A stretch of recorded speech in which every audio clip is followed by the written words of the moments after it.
Salut à tous, on se retrouve aujourd'hui pour parler du FC Barcelone en ce mardi 29 août et on commence tout d'abord avec le classement de la Liga mis à jour après les deux matchs hier. Donc le Barça qui était 3e avant les matchs hier, donc le Barça maintenant est 4e vu que l'Atlético a gagné 7-0 hier leur match contre le Rayo Vallecano. Du coup le Barça dans le top 4 de cette Liga avec 7 points pris sur 9 possibles. Prochain match sera un déplacement du côté de Osasuna le week-end prochain et concernant ce match, bien sûr l'équipe à l'entraînement pour préparer ce déplacement, parce que ça sera un déplacement du côté de Osasuna. Donc l'équipe tout d'abord gagnant du match d'entraînement à la fin bien sûr de l'entraînement du jour. On peut voir Sergi Roberto le capitaine, on peut voir Ansu Fati, Marcos Alonso, le joueur Abdé, on peut voir aussi Ferran Torres, Gavi avec Sergi Roberto. Donc voilà toutes les photos de l'entraînement. Il y a eu un entraînement dehors et aussi en salle, un renforcement musculaire pour certains joueurs comme Gundogan, comme Ter Stegen ou bien évidemment la pépite Fermin Lopez. En parlant de ce joueur, on va en parler vu qu'on a quelques infos aujourd'hui. Le Barça a ouvert des négociations pour offrir un nouveau contrat à Fermin Lopez d'après Fabrizio Romano, donc il devrait, le Barça va lui proposer de prolonger son contrat, après ce sera à lui d'accepter ou non, bon, on pense qu'il va accepter, et il pourrait prolonger de 4 saisons. Aujourd'hui, ça peut être officiel aujourd'hui, voire demain, tout simplement l'officialisation de sa prolongation et une nouvelle clause libératoire sera fixée par rapport à ce nouveau contrat. Elle sera de plus de 400 millions d'euros, la clause libératoire de la pépite Fermin Lopez. Et toujours avec lui, vu qu'il a joué ses premières minutes en compétition officielle, parce qu'il avait déjà joué, on se souvient, contre le Real, je crois, il avait marqué un magnifique but lors de la pré-saison, mais c'était un match amical. Et là, il a joué quelques minutes contre Villarreal, ses premières minutes en officiel. Je réalise un rêve en effectuant mes débuts avec le Barça. Je remercie Xavi et l'équipe qui m'a aidé. J'ai du mal à prendre conscience de tout ce qui m'arrive. C'est super de pouvoir partager le vestiaire avec mes copains de la Masia, donc le centre de formation comme Gavi, Ansu. Donc voilà, très content bien sûr du jeune Fermin Lopez. Aujourd'hui, les deux une Mundo Deportivo et Sport parlent tout simplement de Cancelo et un autre. Donc en gros, Cancelo, c'est fait quasiment. Et un autre joueur devra débarquer parce que Xavi l'a dit qu'il va y avoir au moins 2 arrivées avant la fin du mercato. Donc à la fin du mercato, c'est après-demain à minuit, donc jeudi soir. Et voilà, 2 nouveaux joueurs devraient arriver. Donc Cancelo plus un autre joueur. Et l'autre joueur pourrait être Félix, regardez à une Journal Sport, un levier pour 2 joueurs. Et voilà, quand c'est pour 2 Raúl, Cancelo, Raúl, Félix, voilà, c'est leur jeu de mots aujourd'hui. Donc voilà, concernant Cancelo, on va en parler parce que il y a le Erwigo et vous savez ce que ça veut dire. On l'a attendu ce Erwigo concernant Cancelo. Il est intervenu hier d'après Fabrizio Romano. Regardez, il a mis sur son compte Twitter. Donc Cancelo à Barcelone. Donc c'est parti. Donc Erwigo. Manchester City, le Barça échange enfin des documents en ce moment pour faire signer l'accord aujourd'hui. Le FC Barcelone. Enfin voilà. Donc Raúl est prêt à se rendre à Barcelone ce soir. Donc c'était hier soir. Aujourd'hui, donc là normalement il est à Barcelone. Ce matin il passe sa visite médicale. Peut-être quand vous regardez la vidéo, c'est peut-être officiel. Moi quand je fais la vidéo, il est exactement 10h39 voilà, du matin. Pour l'instant c'est pas encore officiel. Ça peut que ça soit officiel entre quand je fais la vidéo et quand je vais sortir bien sûr la vidéo en gros. Donc voilà, ça va être fait les gars. Donc c'est imminent la signature tout simplement de Cancelo du côté du club. N'oubliez pas que c'était une priorité, on a beaucoup parlé quand même de Cancelo depuis pas mal de semaines, voire pas mal de mois, et ça y est, là on touche au but, de toute façon on arrive en fin de mercato, et ça y est, c'est quasiment fait. Le Barça ne paiera pas de frais de prêt, ce ne sera pas un prêt payant en gros, ça sera juste, parce que vu qu'il y a une option d'achat incluse, ce que j'ai oublié de dire, c'est que c'est un prêt, il arrive en prêt, avec option d'achat de 25 millions d'euros. C'est si le Barça passe les phases de poule de la Ligue des Champions et se qualifie pour les 8e de finale de la LDC cette saison, le Barça sera obligé de donner 25 millions d'euros à l'équipe de Manchester City pour s'offrir le joueur à 100%, le joueur Cancelo. Donc parfait quand même. Regardez maintenant les 2 latéraux du côté du Barça, parce qu'on sait que du côté du Barça le poste de latéral droit ça a toujours été un problème. Il y a eu Rojo, Kadepane, il y a eu Jules Koundé maintenant. Plus de soucis vu que ce sera Cancelo qui sera le titulaire de cette équipe avec de l'autre côté Baldé. Donc voilà, 2 joueurs avec de l'expérience, l'autre beaucoup plus jeune, 2 joueurs qui vont très vite. Voilà, vraiment là c'est des latéraux, des grands latéraux bien évidemment du côté du club.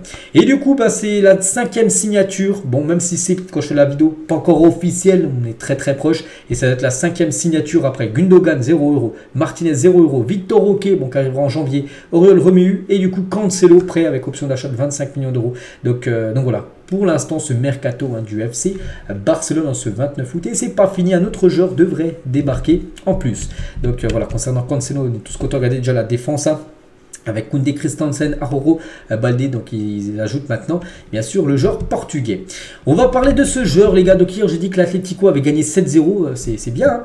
Et voilà, nous on va parler de Félix, parce que Félix a ouvertement dit il y a à peu près un mois qu'il souhaitait jouer du côté du Barça, et regardez, il a été tout le match sur le banc, regardez, on a l'impression qu'il est dépité, aidez-le, voilà, il faut l'aider, on a l'impression il a besoin de SOS, hein, il a besoin de sortir de ce club peut-être pour venir du côté du Barça.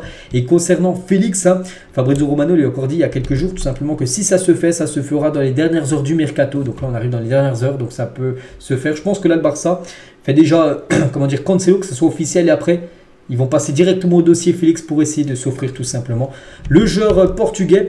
Et que va-t-il se passer avec Félix Cerezo, qui est le président de l'Atlético? Je ne sais pas. Même lui ne sait pas s'il va rester. Enfin, on ne pense pas qu'il va rester, hein, vu comment est sa situation très délicate actuellement.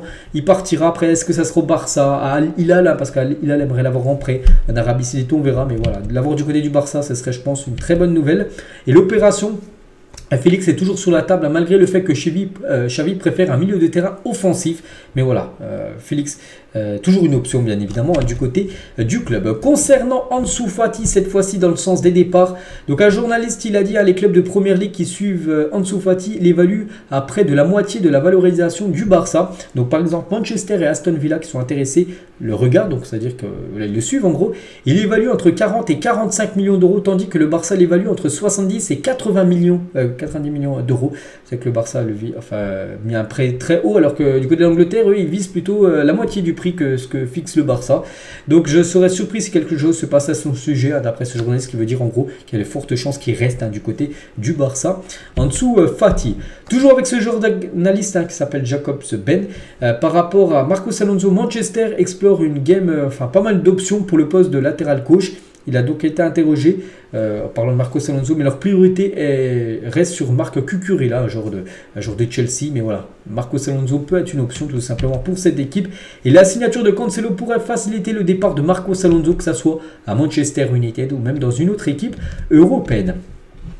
Le joueur Abdé, donc lui il est triste, hein, car il n'a pas joué contre Villarreal. C'est vrai qu'il a joué aucune minute. Abdé, il se pose des questions, il se dit avec la montée en puissance de Lamine Yamal, avec peut-être l'arrivée de Félix, avec Rafinha qui revient de suspension, donc tout ça c'est pas des bonnes nouvelles pour lui, hein, parce que c'est des concurrents à son poste, bien peut-être qu'ils vont jouer plus que lui. Et du coup aujourd'hui il y a des discussions entre son entourage et le club, hein, concernant, hein, si vraiment le Barça compte sur le joueur Abdé pour Deco et Xavi. Le joueur est invendable, mais tous les scénarios sont ouverts. Donc voilà, concernant la situation d'Abdé, pour l'instant on ne sait pas. C'est vrai qu'on a 2 jours de la fin de mercato, on ne sait pas. Il peut rester, mais il peut aussi quitter le club, le joueur Abdé, parce qu'il a vu que peut-être il n'aura pas le temps de jeu voulu pour cette nouvelle saison. Concernant Eric Garça, donc lui il est prêt à quitter le FC Barcelone. Gérone est le premier choix pour lui. Il a déjà parlé à plusieurs joueurs de Gérone. Gérone, je crois en plus, c'est juste à côté de Barcelone, hein, c'est pas trop loin, en plus il joue en Liga eux aussi. Et il serait ok à quitter le Barça, surtout qu'il sait que là il va très peu jouer, avec en plus l'arrivée de Cancelo, avec Aroro maintenant du coup qui va être que dans l'axe, avec Christensen que dans l'axe, avec Koundé que dans l'axe, avec Inigo Martinez que dans l'axe. Donc pour Eric Garça c'est pas du tout bon, hein, voilà. Voilà, ça sent le départ pour lui. Il est prêt à accepter l'offre de Gérone, hein. Et pour Gérard Romero, après Gérone n'a pas les moyens de s'offrir et d'acheter surtout Eric Garça. S'il devait partir, hein, ça serait un prêt. Voilà, un prêt c'est totalement jouable. Le Barça et Séville avancent sur le prêt aussi de Clément Lenglet, lui aussi, hein. Il faut trouver une solution et Séville peut être la lueur d'espoir tout simplement. Pour le Barça, n'oubliez pas que le Barça lui devra 16 millions d'euros net en salaire s'il reste, hein, du côté du club pour cette nouvelle saison. Le vestiaire est d'accord sur une chose, hein, Ferran Torres n'est plus le même que la saison dernière. C'est vrai que au début de saison, il a montré de très très belles choses, hein, Ferran Torres, buteur sur les 2 derniers matchs. Et le surnom de Ferran Torres, c'est The Shark, en gros requin, vient de lui disant un jour dans le vestiaire qu'il voulait avoir une mentalité de prédateur comme les requins en gros.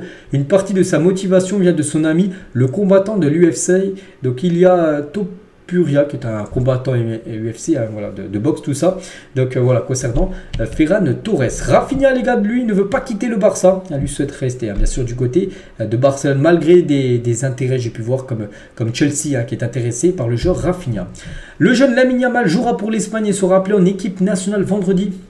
Donc vendredi, Luis de la Fuente annoncera tous ses joueurs. Il devrait mettre Lamine Yamal et il deviendrait le plus jeune joueur espagnol à être appelé en équipe A de l'équipe espagnole.